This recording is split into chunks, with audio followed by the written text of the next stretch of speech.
அனைவருக்கும் வணக்கம். என்னோட பேர் ஜெயக்குமார். பாசரா, ஈராக்கில் இருக்கேன். ஜெயமோகனுடைய ஒரு தீவிர வாசகன். அவருடைய புத்தகங்களை முதலிருந்து கிட்டத்தட்ட ஒரு 10 ஆண்டுகளாக அவர் பின்தொடர்ந்துட்டு இருக்கேன். விஷ்ணுபுரத்தின் மூலமாக உள்ள வந்தேன். ஆரம்பத்திலேயே மிக கஷ்டமான புத்தகமான விஷ்ணுபுரத்தின் வழியாக அவர் உள்ள வந்தேன். இன்று வரை அவருடைய விடாமல் படிச்சுட்டு இருக்கக்கூடிய ஒரு வாசகன். வர 9ஆம் தேதி வெண்முரசு நூட்கள் வெளியீட்டு விழா நடக்குது சென்னையில். அது விஷயமா ஏகப்பட்ட பேர் எழுதி வீடியோஸ் சொல்லிட்டு இருக்காங்க, அவங்களுடைய கருத்தை சொல்லிட்டு இருக்காங்க. வாழ்த்துக்கள் அனுப்பப்பட்டு கொண்டிருக்கின்றன.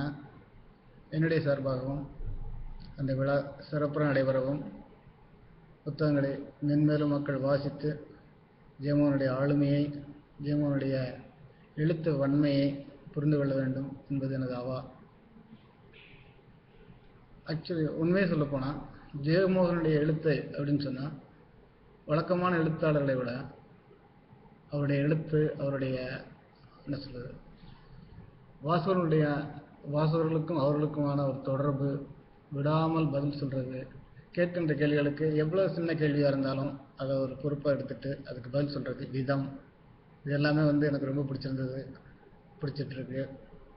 தமிழில் எத்தனையோ எழுத்தாளர்கள் வந்தாலும் அந்தந்த காலகட்டத்தை தாண்டி போனதுக்கப்புறம் ஒரு சிலரை தவிர மற்றவங்களாம் மறக்கப்பட்டு விட்டாங்க.